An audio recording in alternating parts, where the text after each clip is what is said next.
The views expressed on this program are not necessarily those of WTJX, its board, staff, or underwriters. On this episode of Comes with the Territory, we sit down with Julio Reimer, Director Designee of the Office of Management and Budget, to discuss his vision for restructuring the office and tackling the territory's financial challenges. Non-working air pumps at local gas stations are more than just a hassle. They're against the law. We'll tell you what government officials are doing about this vexing issue. In all transparency, there is a delayed cost. A delayed contract cost of $2 million has been added to the long overdue Paulie Joseph Stadium project. We'll discuss the recent developments. Plus, I want to say a very special hello to my friends in the United States Virgin Islands. President-elect Donald Trump is a friend to Republicans in the territory, according to the local party leader, who is optimistic about the incoming administration's impact on the Virgin Islands. We'll explain, and later, this week's panel joins the conversation to analyze these issues and more. Comes with the Territory starts now.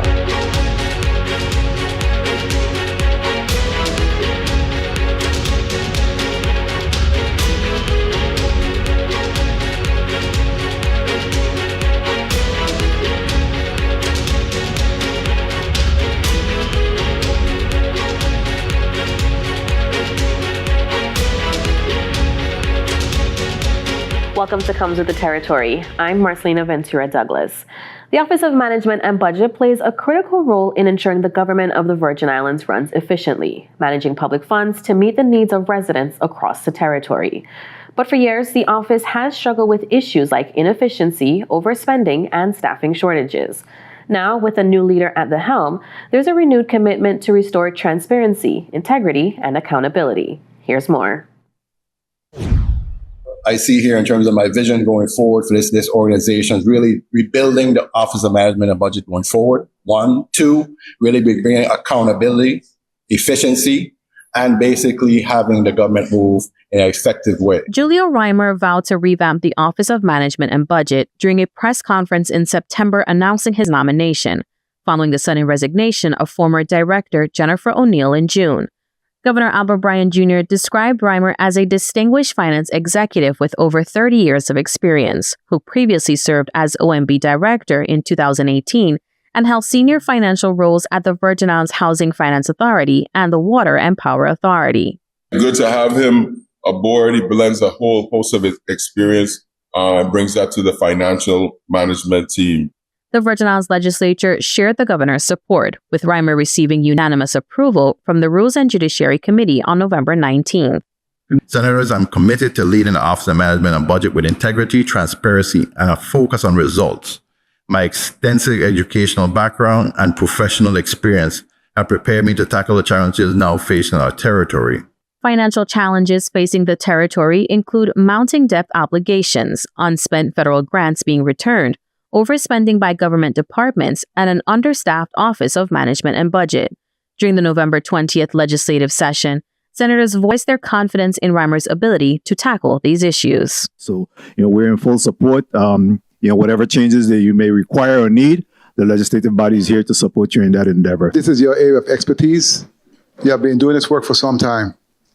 And it's good to have you back in the government once again.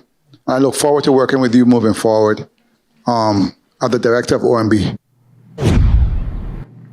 I'm joined now by Julio Reimer, Director Designee for the Office of Management and Budget. Welcome to Comes with the Territory, Mr. Reimer. Thanks for having me. So let's start with the big picture. Can you tell us what's the state of the territory's finances? Well, currently the state of the territory's finances are pretty much stable. With just the new acquisition of a line of credit, puts us in a different place moving forward until we can actually effectuate these new projects that we have on board. All these construction projects regarding to rebuilding of schools, rebuilding of homes, etc. Once we get there, this $50 million line of credit will actually get us to that finish line. So what we're seeing now is the billion dollar bids that went out, and that's going to really drive the economy going forward. Okay. And you spoke about this during your confirmation hearing, your priorities. Tell me some of what are your top priorities, in the short term. So the short term priorities is really staffing. My office really has 60 employees, and we currently have 33. To date, I've hired an additional 5, which in the first 6 weeks. I expect to hire additional 10 employees pretty quickly. What's been happening over the years, we've had either attrition or employees leaving the department. And I really have to rebuild the team from this point going forward so that actually we can be more efficient as a unit going forward. And that's something that you did speak about, wanting to see government agencies be more efficient. Tell me, how do you plan on addressing that? So having government agency more efficient is different, where there's, like, for example, federal grants. Federal grants are made to be used in a time frame. So you submit to the federal government a spending plan. The challenge you have there is that we never follow the spending plans. And that's going to be part of my challenge going forward with my compliance team that actually forces these agencies to actually comply with actually their own spending plans they put forward to the federal government. As a whole, to have them be more efficient, they need to look at their departments as a whole and say, hey, here's how we build a budget and here's what our actual needs are. What happens in the past where we tend to have an employee that's not performing, and instead of managing those employees, we add more employees, which does not help the situation. So you just add more expenses versus saying, let me manage the employee or train the employee to get to that space where they can perform within the function instead of having 3 people do one person's job. Yeah, and I know one of the things that you spoke about that was kind of unique was about performance-based budgeting. Speak to me on a ways to kind of increase accountability. How do you plan to link that to funding for the various departments and agencies? So there are several things here. Performance-based budgeting is based on, here's the budget I provided to you. Here's the goals you set for yourselves. We measure you based on KPIs to actually judge your performance. That's going to come over a series of years. It's not going to happen in 2025, but 2026, 2027. Because we have to basically train the actual departments. How do you actually put a budget together properly and say, well, here's how we get there. Here's how you accomplish your goals. In the past, we've seen many situations where, as you're aware, where agencies have the end of the year shows up and there's a contract outstanding for a vendor somewhere and they have not been paid in 6 to 8 months. That's not acceptable. Yeah. We have to make sure we pay our vendors on time and within the time frame of the allotted period of time, which means within the fiscal year. We can't continue to carry those debts year over year over year, and that's what's creating the structural deficit also. So it's about kind of simplifying somewhat of the budget process. That is what I'm getting. And for those who may not know what a KPI is, explain to them what that is. Key performance indicators. So basically you have, based on the key performance indicators would be 3 items that will tell you, here's the things how I'm going to accomplish these tasks. And it'll actually have a checkbox to say, well, okay, here's the key performance indicators. Like, for example, if we say we want to raise revenue by 10%, that's a performance indicator. Yeah. If you don't get there, if it's 5%, you didn't meet the indicator. So you're actually below. So simple things like that, we want to actually hold them accountable to. Okay. And I know one of the things, we spoke about it, was the federal grants. That is something that's major. We have the incoming administration. There are people who have concerns about, how these federal dollars are going to be spent. What's one way that, immediately that you're working with government agencies to kind of address that? So it goes back to their spending plans, 1, and 2, hold them accountable. So the major issue you have with federal grants is they actually spend the money on the local side and get reimbursed. A lot of the time, the reimbursement process is supposed to only take between 48 and 72 hours. There's times you're 6 to 8 weeks behind in reimbursement, which is problematic because sometimes it's payroll. So imagine you having 4 payroll cycles for a large agency that has not drawn their funds timely. So in this case, what we're actually going to do going forward, we already haven't started the process. For those agencies that are not drawing their funds on time, we're going to restrict other funds until you draw those funds. So it will force you to actually draw your funds timely. So by restricting your other funds where you're not outside of payroll, it will restrict that access. That here it is, it will force you to actually comply moving forward so the government don't actually spending general fund monies instead of having federal funds available. And that's going, I'm assuming that that's the role that this agency, you wanted to create a new asset management unit. Is that the role that they're going to essentially play? So there's 2 parts of that unit. One is the compliance unit, which is the FGMU, which is the unit that actually manages the grant and monitors the grant. There's a compliance arm within the same unit that monitors for compliance of drawdowns, compliance of the actual spending plan. Basically, you're going to follow the spending plan. And then 3, the asset management piece. This is a third component that looks at the fixed assets of the government that's bought with federal funds. Right now, as I see it, there's challenges within departments of fixed asset management, which means federal funds acquired these assets, but half the time you don't know where they are. And that will be fixed going forward pretty quickly once the units are up and running. Okay. And what do you think is the biggest challenge for various departments when it comes to cutting costs? What do you think that the biggest challenge is going to be with that? The biggest challenge with cutting costs is that we have situations where we're not being efficient. So the efficiencies has to happen, which means you have to make sure you get competitive bidding. You have to make sure you utilizing federal grants to their full capacity. In some cases, what we have found in the first 6 weeks, some are spending up to 80% of the capacity of a grant instead of having you can spend the full 100%. So we're leaving funds on the table. So we're working with agencies to actually fix that, to say, well, here it is. Here's what else you qualify for to actually charge to this grant versus charging the general fund. That would free up funds on the general fund to actually have more money for actual services within the community. And these won't necessarily hurt the services that these departments are providing? No, it would enhance it because they would be able to use federal funds for those services. Okay. And you have we spoke about your vacancies.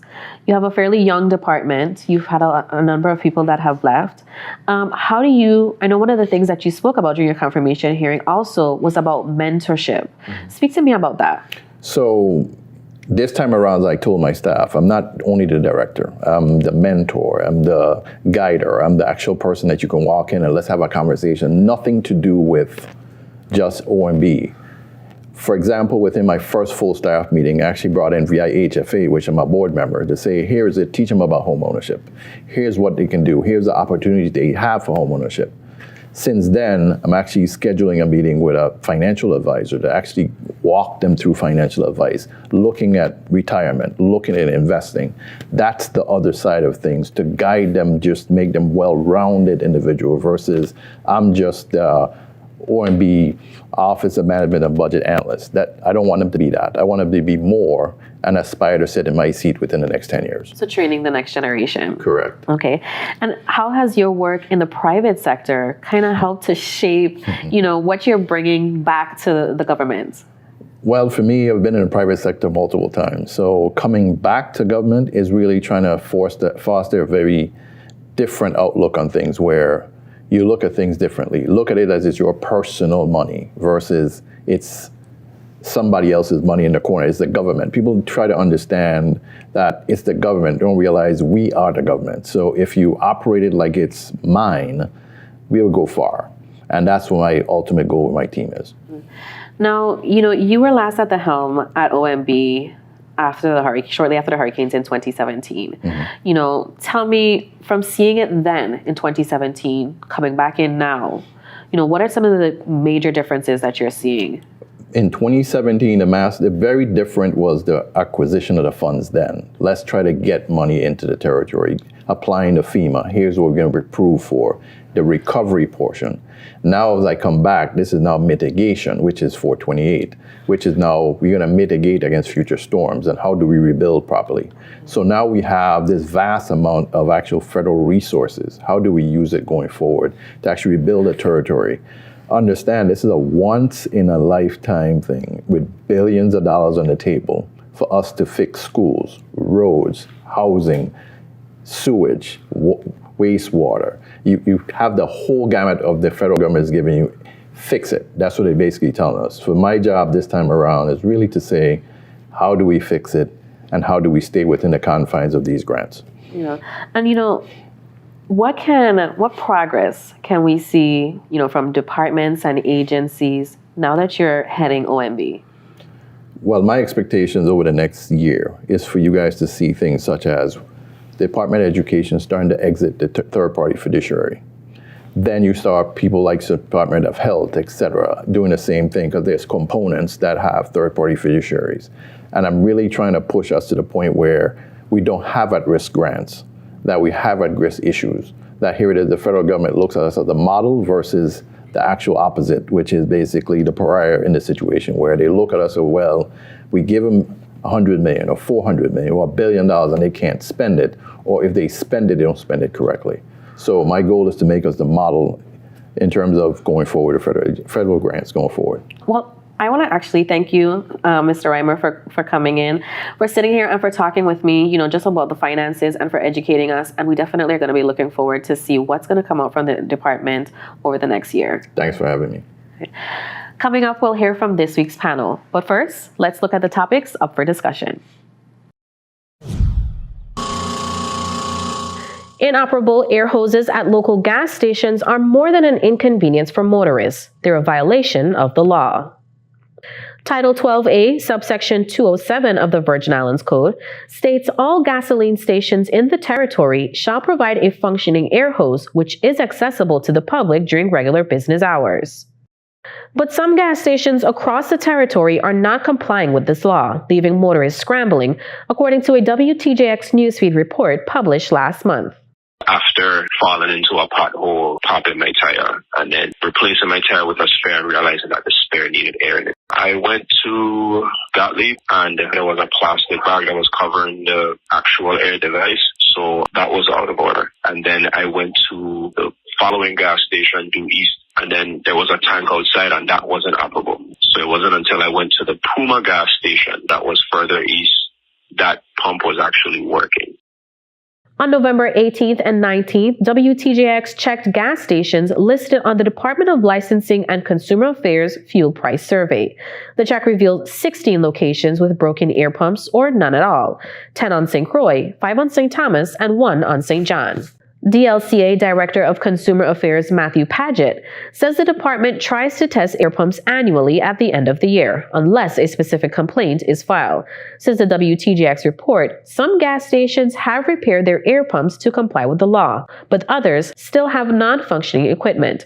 According to DLCA's Commissioner H. Natalie Hodge, the department plans to notify non-compliant gas stations and guide them on how to meet the requirements. Businesses that fail to comply will be issued a notice of violation, and fines will be imposed for each instance of non-compliance. Marred by well over a decade of delays, financial overruns, and administrative hurdles, the Pauli Joseph Stadium redevelopment project, which was projected to be completed this month, has hit another costly snag. All the money is there. We're just waiting for the contractor to get their stuff together and complete the work, and that's been the hold up there. None on our part. There is in all transparency, there is a delayed contract cost that they're assessing on us for about $2 million. So we try to figure out the easiest and best way to finish this project. We just want to get it done. The Pauli Joseph Stadium redevelopment project, which spans multiple administrations, marked a key moment in November 2014 when Governor John P. DeYoung Jr. signed a $20 million contract for the project. But it stalled during Governor Kenneth Mapp's term when he halted the project for more than a year, citing design flaws and rising costs. In 2020, Governor Bryan requested an additional $8.2 million from the 33rd legislature to push the project forward. Without question, our administration remains committed to the renovation of the Paul E. Joseph Stadium in Frederiksted. And we anticipate that the long-awaited completion will happen within the next 12 months. But work halted again later that year, pending FEMA approvals. A year later, Governor Bryan announced the necessary clearances were granted and construction resumed. In February 2023, the Public Works Department released construction images of the site and promised a completion date in the second quarter of that year. But that deadline passed, and another completion date was announced in November 2023, when officials requested more money to cover new costs. The approximately $5 million being requested will cover the cost of add-ons and further improvements to the project site. The project schedule provided by the contractor has the expected completion date with the additional items in the last quarter of 2024.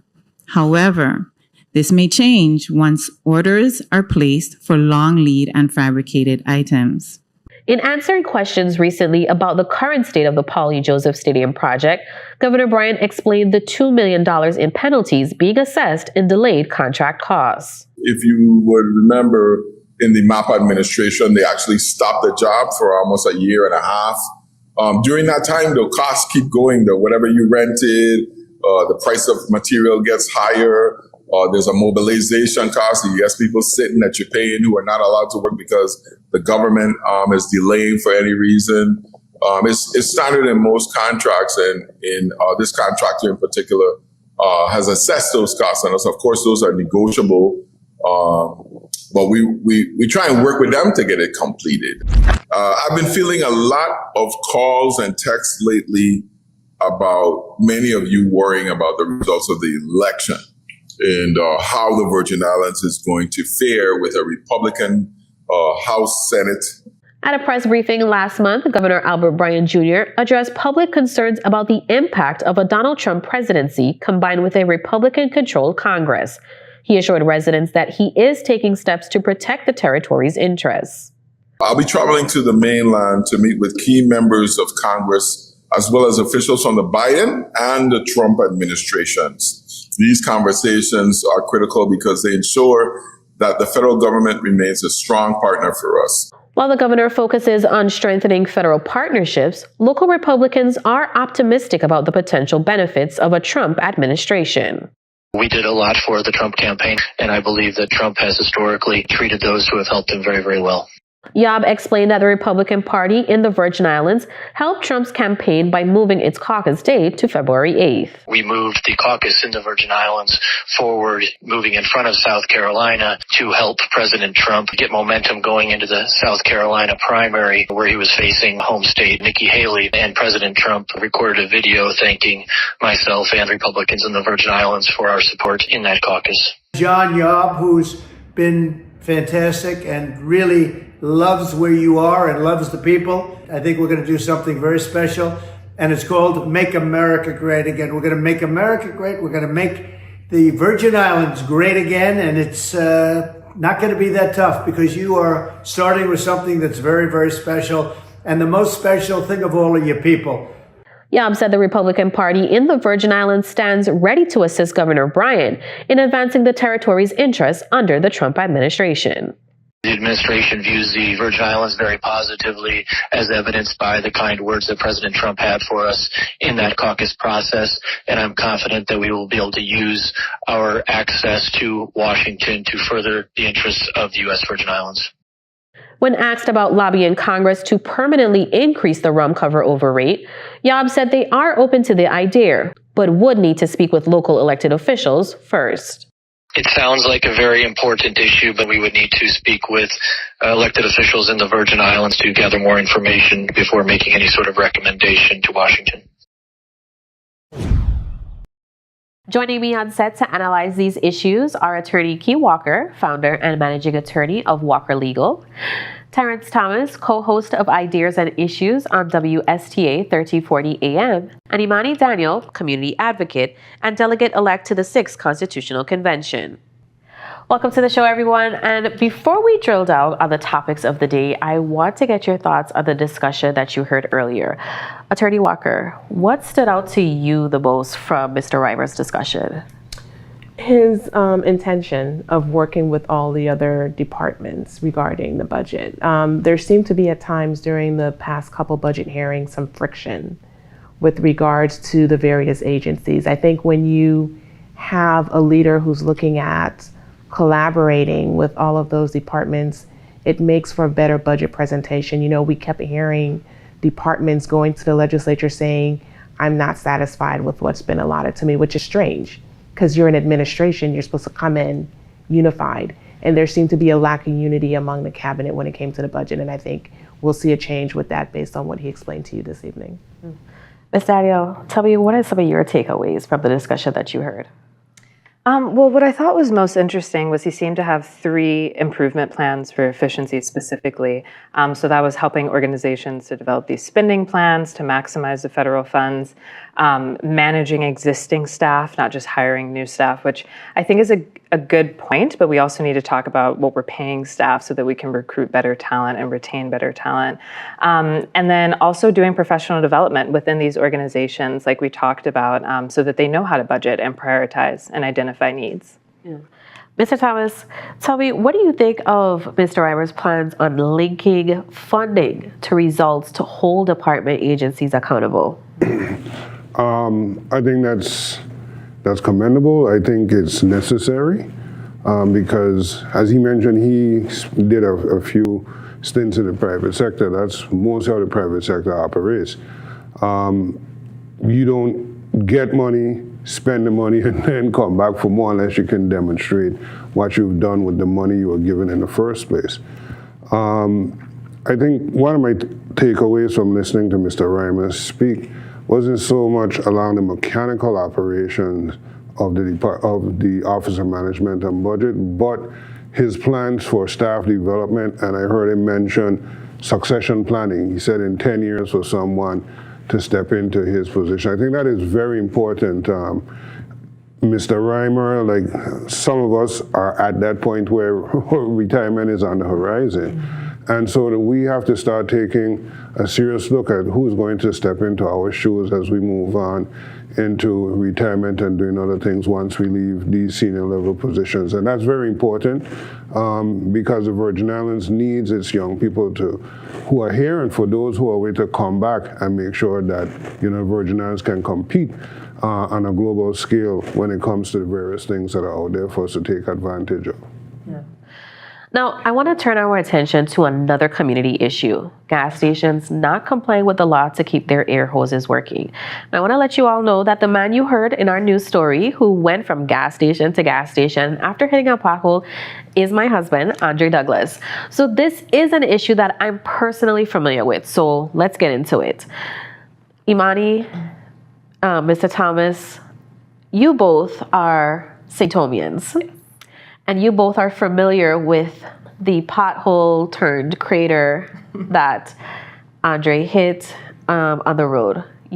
Tell me, now, experiencing that, going to the gas station, not finding any air, going from place to place, is this something that the Department of Licensing and Consumer Affairs is, they're only checking it once annually. Tell me, what are your thoughts on what's happening right now, Ms. Daniel? I think there's layers to this issue, right? So the crater itself is an issue, right? The state of our roads that are making the air pumps such a utility needs to be discussed. Hopefully we'll have time today. But then also, why is this even up for discussion, right? Is it because businesses are having trouble maintaining these? Do they just not have the funds? Are they not being able to have repair people coming in? I don't think, the gas stations are maliciously not providing air for people, right? And then on the other side, it's an enforcement issue, right? Like how much vacancy does DCLA have? Are air pumps even at the top of their list when they're thinking through pricing and control and quality and things like this? And so I think there's so many different levels of engagement. And at the end of the day, if it was so important that a law needed to be drafted about it, if this is a priority as a utility for people, then should the government step in and provide air to motorists as well? Or should we just leave it to the private sector? Mr. Thomas, I want to get your thoughts on this. We did have that article that came out of the WTJX news feed. Mm-hmm. And, we went out and we tested those air pumps, and we saw some businesses say that, their pumps were damaged, but that was minuscule to the amount that we found, not working, and citizens not even knowing that this was a law. Tell me, what are your thoughts? Well, it's funny because Sunday I went to a gas station because low pressure light came on in my vehicle, and I went to 2 gas stations, and both of them, the pumps were not working. I think it's, as Ms. Daniel said, it's an enforcement issue. I think one of the things we need to ascertain from these gas stations is why their pumps aren't operating. Is there a challenge? Is there a need for someone or some group of people who are skilled in repairing these pumps? I think back to 20, 30 years ago when pumps were all over St. Thomas at each gas station. Now it's far and few between, to the point where I know people who actually drive around with those small, portable, plug it in your cigarette lighter pumps, just in case they need to pump up a tire. I really don't know what to say because, like I said before, it was something that was readily available many, many years ago, and now all of a sudden it's like, why can't we get free air at a gas station. Something that, yeah, it requires some electricity to run the pump, the compressor to put air in the pump, right? But at the end of the day, it's something that motorists can look forward to. And many of these gas stations now also sell snacks. So you never know, that could be part of their marketing thing. Come in, you get free air, and if you get hungry, you can come and get something to eat. Now, Attorney Walker, this is happening on St. Croix as well too. With the conditions of our roads, it might seem like something that's small and people are wondering, why are we talking about air hoses? But these are things that do impact people's everyday lives. What more can be done? Do you think that legislatures need to kind of go back and maybe sharpen up the law? So my position's a little different. Okay. And my position is that government can't do everything. I'm not sure why there was an air pump law. I appreciate the convenience of the air pump on St. Croix as I hit these potholes on a regular basis. But I'm a lady, so I have one of those pumps that Mr. Thomas referred to for this reason. But what stood out about the explanation that licensing provided about the enforcement was that they do it annually unless someone complains. And I've been someone that have gone to 3 or 4 gas stations in the past for air, couldn't find one, but I never complained about it, right? So I think, we have to take some personal responsibility. And I think in all the issues that's facing the Virgin Islands, the air pump one is a little low on my list, but when it does happen to you, it is an inconvenience. I'm sure with your husband, would that happen with him. But I just think that we can take a little personal responsibility as well. And not rely on government for this issue. Well, I do want to say that for his Christmas gift, his early Christmas gift, it was one of those small compressors to go inside of the vehicles. Now, DLCA did say that, they're doing this once a year. Do you think, this is something that they should be doing more frequently? Given their current capacity, no. I think that they might have some other priorities. But, a concern that I have was DCLA's account of how they saw the issue. And then you all went out on the ground and found that the issue is actually much worse. This is not the first time the DCLA has bad data. And so if they are to be, the oversight and enforcement of how the private sector is running, I'm more concerned with, do they even know the scope of the issues of the things that they're supposed to be enforcing, whether it's air pumps or food pricing or price gouging, quality of food, things like that, which, we all have our opinions of what's the most important. So no, if they are not enforcing the air pump every year because they are collecting better data, I think that's a good trade-off. Okay. With the conditions of how bad our roads are, Mr. Thomas, do you think now that we're talking about this and now that people are more aware, do you think it's going to be something that residents are going to be more vocal about? Getting air, I agree with that, Attorney Walker. I think it's something that's not high on the totem pole when it comes to level of importance. I think if you have to ask somebody, fix a pothole or get air, it's going to be fix a pothole, right? Yeah. I don't know how frequently DLCA does some of these other things. I know years ago you used to see them go out and meter the pumps to make sure a gallon was in fact a gallon from the pump. So my thing could be, if they're doing that on a regular basis, checking the air pump could be included in making sure you're getting what you pay for at the pump. All right, so I want to shift our focus now to the Paulie Joseph Stadium project, one of the most drawn out and costly projects in the territory. With $2 million in contract penalties recently tacked on, Attorney Walker, who's responsible for this mess? I mean, you have the original contractor, which was clearly an issue. I think to some extent, the government has to really bear the responsibility on this one. And it's not just this project. Construction law is actually a very specialized field for which there are only a number of firms and attorneys who really know how to negotiate a contract, anticipate all these issues, and then to manage it. And we just don't have that capacity in the Virgin Islands, right? And so for years, we've been having these capital projects and these contracts, and they've been underbid, and then it creates a problem because now we're down the road and we have to continue to fund a project. I think we need to make sure we have that specialized skill, we negotiate the proper contracts, we don't get hit with the $2 million fine, we hold the contractors responsible. And I think things like Paulie Joseph, which is the worst case scenario, will continue to happen until we recognize that we need to improve the skill and capacity of our procurement. Now, the governor, Mr. Thomas, we're 6 years kind of into the Brian Roach administration. The governor pointed to the previous administration for some of the delays. Do you think the governor has the right to kind of put some of that blame on the previous administration, even though, you know, we're at this point now? In terms of running a project, yes, because as you mentioned, the previous administration halted the construction at Parley Joseph, and then you have to restart. If you run any project of that magnitude, you know restarting is not an easy task. From what I've read, they've switched out contractors, and so it means a whole set of legalese has to be addressed in terms of paperwork. As Attorney Walker said, we don't have any body that really specializes in construction management. That's critical and important because normally there are milestones set for certain things to take place.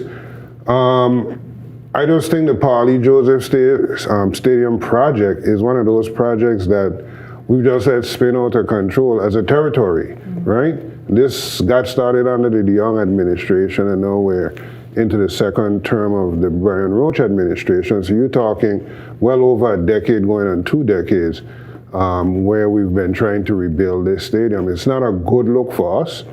I was listening to our talk show earlier today on NPR here in WTJX, and former Senator Neville James was referencing where major league teams used to come down and play at the Parley Joseph Stadium back in the day. So we're missing out on opportunities, and we better get on the stick quick and bring this to closure because it doesn't look good. We've had private projects get started way after Parley Joseph, and then their completion, and in some cases, completed. So we have to get working on this. Yeah. Attorney Walker, I want to go back to you. We're both Crucians. We remember the Parley Joseph Stadium before it was torn down. You know, what effects do you think the delays on this, do you think Crucians have kind of lost hope on seeing this Parley Joseph redevelopment project come to fruition? Definitely. And you know, over the years, it's been an eyesore. Because remember when it was just like a mound of dirt? Dirt, yes. And then stuff started growing on the dirt? Yes. And then there were like things left over. And so it's very unsightly. And, you know, this is a project for the territory. It's a project for St. Croix. But most of all, it's a project for Frederiksted. And I think what's happened, because both of us being from St. Croix, who's going to tell Frederiksted no? Not me, not a governor, right? So we keep dumping money into it instead of just saying, listen, are we still going to do this, number one? And if we are we going to start from scratch? But at this point, we're just throwing money after it because no one wants to say no. Yes. Ms. Danielle, you know, what are some lessons do you think can be learned from this experience? And I mean, it's more than 10 years in the making now. What are some lessons that you think can be taken away from this? I think it goes back to what Attorney Walker was saying earlier, and that the government can't do everything. Something like a recreational space, in my opinion, is the perfect opportunity for a public-private partnership, bringing the community-based organizations, nonprofits to fill the function, right? Even if the funding comes through government. And I think that's an opportunity that has been missed here, especially because when you look at how infrastructure is managed across the territory, you know, St. Thomas is always at the forefront, then you have St. Croix, and then St. John. But when you look at the disparities between Christiansted and Frederiksted, it's stark. And so it's not to say that the people of Frederiksted don't deserve to be served, but what's the easiest and most cost-effective way to get the function functional, right? And I don't think it's 10 years and $30+ million and still not having a ballpark that can be used for economic development or recreation. Mr. Thomas, before we go on to our next topic, I want to ask you, you talked about previous projects that have started, you know, after the Parley Joseph Stadium. You know, we see the Haven-Site Mall, the hotel getting ready. I think that might be completed before the Parley Joseph Stadium is ever completed. What timeline do you think is on the horizon for the Parley Joseph Stadium? Very good question. I'm hoping it's finished before this current administration leaves office. They have literally 2 more years. That's what, 2026, January 2027. If I were to be put in charge of the Parley Joseph Stadium project at least 5 years ago, I would have pumped the brakes and do a public-private partnership where we're going to let a private developer, private construction company build it in certain timelines and deliverables, and then turn it over to the government. Because the government has been trying to do it itself, and the record is clear, we have not been that successful in doing that. You mentioned Havenside. Full disclosure, I work for GRS, and GRS has leased out that piece of the Havenside property to a private developer. You go on that construction site, that private developer had the latest technology to help put up the hotel, GPS-guided robots and everything to map it out before they start putting down concrete. And they have timelines that they agreed to with GRS for where certain things will be. They are ahead of schedule. Why? Time is money. So they have incentive. When you have government running things, you have changes in administration, outlook and different priorities change, you end up with a Paulie Joseph Stadium. That's too big of a project to allow the government to run when you don't have the expertise in government for a project of that size and that type. Bring in somebody who does stadium development and let them run with it. Attorney Walker, I know before we said we were going to move on, but I want to get your opinion. Do you think that it should have been something that was a public-private partnership when it comes to the Paulie Joseph Stadium? Yes, and if it wasn't that at the beginning, it should have quickly become that. Because let's go back to when this started, right? When this started, GEC was a major construction player in the territory. Now you don't hear anything. You don't hear anything about GEC anymore. I'm not even sure if they're still in business. I don't know because I haven't heard anything about them. So what that means is that this project has been mismanaged for over a decade. And when you're dealing with just government funds, there's no incentive to speed this along. The contractor's going to get what they can get out of it. So I think we should have pivoted earlier. It's not too late to pivot now. And let's look at this differently and just get it done because it is an eyesore. And Frederick said it's just way too beautiful to have this albatross sitting there as long as it's been sitting there. Definitely. Let's shift gears and let's talk about the change in Washington and what it means for the Virgin Islands. With Governor Albert Bryan in Washington advocating for the extension of the rum cover excise tax and local Republican leaders optimistic about using their connections in Washington to help the territory. Mr. Thomas, I want to ask you, should the governor be reaching out to the local GOP for help? I gotta take that one quick. Short answer, no. Simply because one, at his level as the chief executive officer of the territory, the buck stops with him, okay? He has lobbyists in DC. He has people who represent the Virgin Islands government. There's a Governors Association, which I think has a lot more leverage than our local GOP. And I'm going to call a spade a spade. Our local GP can't even field candidates that win office locally. So what incentive is there for the governor to reach out to them? I think he started off doing the right thing, meeting with both the current administration, the Biden-Harris administration, and also laying down some feelers with the incoming Trump-Vance administration, right? It's going to be interesting to see what happens because the incoming administration, based on previous things that this returning to office president has done, can be somewhat unpredictable. And so I think we need to prepare ourselves for that. As far as increasing the rum cover over on a permanent basis, we've been trying to do that for over 40 years. It hasn't happened. At one point we had the White House and both houses of Congress. We weren't able to get it done. So yeah, we're gonna have to rely on some lobbying and partnering with places like Puerto Rico to some extent and the other territories, and go to old-fashioned press in the flesh and getting your message across in DC. Local GOP, no. Attorney Walker, I want to go to you because, you have some, experience with the rum cover over and discussions that we've had previously as well too. Do you agree with Mr. Thomas? Does the governor need to be reaching out to the local GOP and take them up on their offer? I don't know that he needs to reach out, but I do think they can speak to each other. And I think what a lot of people don't realize is that we always had lobbyists on the Republican side. So I'm general counsel to the Public Finance Authority, and the contracts for the lobbyists come out of the Public Finance Authority. from the beginning, we had those lobbyists there. When Brian Roach began, it began under Trump. So we came in and we started off with the Trump president, and we were still lobbying back then. We were able to capture billions of dollars in disaster recovery under a Trump administration, right? So I know people are apprehensive, people are concerned, but we functioned well under Trump. And I just think that we probably have to pivot. We probably have to re-strategize our lobbying, but we always had those lobbyists on deck. Ms. Danielle, I want to get your thoughts on this. Yeah, I think in dealing with the federal government, there's 3 levels of engagement, right? I'm more worried about the fact that the Supreme Court is as conservative as it is, right? But, we still have our Congresswoman Plaskett, who has been great at compromising. She sits quite moderately, and she has been advocating for the Virgin Islands consistently over time.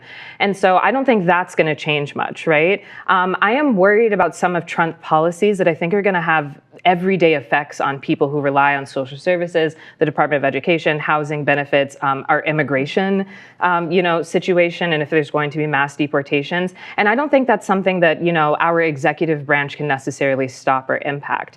Now, when it comes to the local GOP, generally speaking, I am okay, let's throw all of our tools at it and see what works best. I'm worried that the local GOP doesn't actually represent the average Virgin Islander or our interests. And so if we are then putting them at the front of our lobbying game, that actually does worry me. And I would actually rather that they sit out if they aren't going to have the general consensus best interests of the people at heart. All right, very good top perspectives from all of you. Now, Governor Bryan recently talked about how the Virgin Islands might benefit if Trump tries to make nice with Puerto Rico after someone at one of his rallies called it a floating island of garbage. Let's take a listen to what the governor had to say. I think the Virgin Islands is going to be okay, mainly because we really follow what Puerto Rico gets, and I think the president is going to be very nice to Puerto Rico in this administration, partly because of the insult that was leveraged by a comedian who was on his team, so to speak, and the relationship of Jennifer Gonzalez of Puerto Rico, who is a Trumper and who actually came out in defense of the president on the issue. So we've already reached out with her to have conversations about what Puerto Rico is going to be asking for, and hoping that we could get in on the coattails of that. Now, Ms. Danielle, I want to ask you, what do you think about the governor's logic? Why does the governor think Trump will be nice to Puerto Rico because of these previous comments? I don't know, but we're going to see. So, there's 2 parts to this, right? Trump is anti-Latin American Hispanic, right? And he's been very open about that. He even, wraps Puerto Ricans in with this mass deportation effort, or as if they aren't natural-born Americans, right? And then on the second part of it, I am a little worried of us tying our fate to Puerto Rico that also doesn't really run efficiently or perfectly, and they have their own issues. And so I hope that our leadership, uses whatever avenues they can, but I hope that they carve out a vision for the Virgin Islands that is specific for the Virgin Islands and is advocated as such. Your thoughts, Attorney Walker? I think he's strategizing, and I think he's thinking out of the box and he's being creative. My take on Trump is he does things for personal reasons. I like you, so let me give you this. So what stood out there was the relationship with Puerto Rico and Puerto Rico's leadership. And to the extent that Puerto Rico's leadership has a relationship with Trump, I think we should take advantage of that. Okay. Now, Mr. Thomas, what would you think the challenge is facing Delegate Plaskett? Because I don't think Trump and the delegates necessarily see eye to eye on a lot of things. Do you think, what are some of her challenges do you think is going to be going into Congress with lobbying for the territory, especially for the realm cover over? Well, as someone on this panel mentioned already, this incoming president is known to be petulant, I'll use that word. Given the fact that Delegate Plaskett was one of the impeachment managers in his second impeachment, a personality such as a Donald J. Trump is going to have a scorecard. Okay, he mentioned it himself, I think she may face some difficulties. I think her strategic move would be to get with other people in Congress and get her initiatives tacked on to other things that they're doing, right?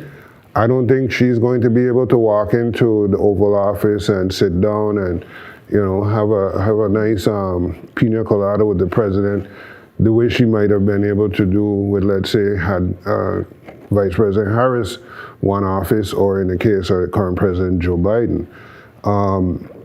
It's going to be interesting to see what happens because, like I said before, Donald Trump is totally unpredictable. And as was mentioned, if you schmooze with him, you're kind of on his good side, then you might be able to get things going. But it brings up the issue of character and integrity at the same time, right? And there are those of us who will stand on character and integrity and are not going to go for the nonsense he might want you to go along with just to get what you think is important. So I think Delegate Plaskett has her job cut out for her, but I know she's a very smart person, so I'm looking forward to see how she navigates this particular administration, at least for the next 2 years minimum, until there's an election for the House of Representatives in 2026. All right. Now, before we wrap up, let's quickly focus on a major political development making headlines across the country. President Biden recently pardoned his son, Hunter Biden, despite previously insisting that he wouldn't meddle with the justice system. Here's what the president at the White House has said in the past. Is there any possibility that the president would end up pardoning his son? No. I just said no. Your son Hunter is on trial, and I know that you cannot speak about an ongoing federal prosecution. But let me ask you, will you accept the jury's outcome, their verdict, no matter what it is? Yes. And have you ruled out a pardon for your son? Yes. I'm not going to do anything. I said I abide by the jury decision. I will do that, and I will not pardon him.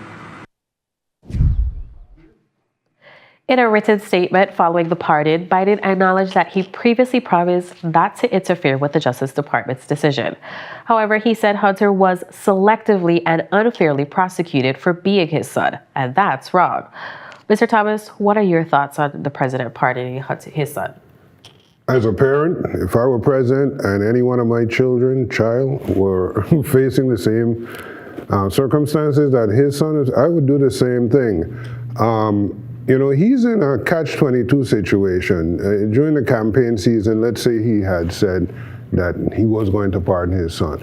The campaign ads that would be run by Republicans would be off the charts, right? When you look at the charges that his son faced, and you look at some of the comments that you hear come out of legal circles, some of the charges that he was up against were charges that traditionally people don't end up serving time in jail for, right? However, he got literally the book thrown at him. So I understand the president pardoning his son. It's going to have political fallout.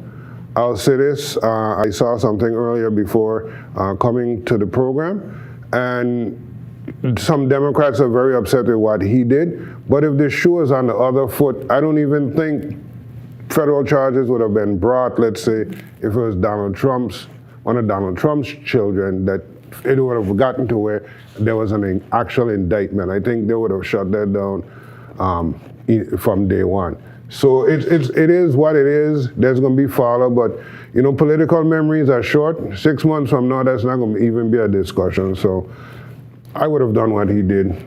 Simple. Ms. Daniel, I see you here shaking your head. But do you think that Biden was selfish for only pardoning his son when there are other people, specifically men of color, who are in jail facing some of these same charges?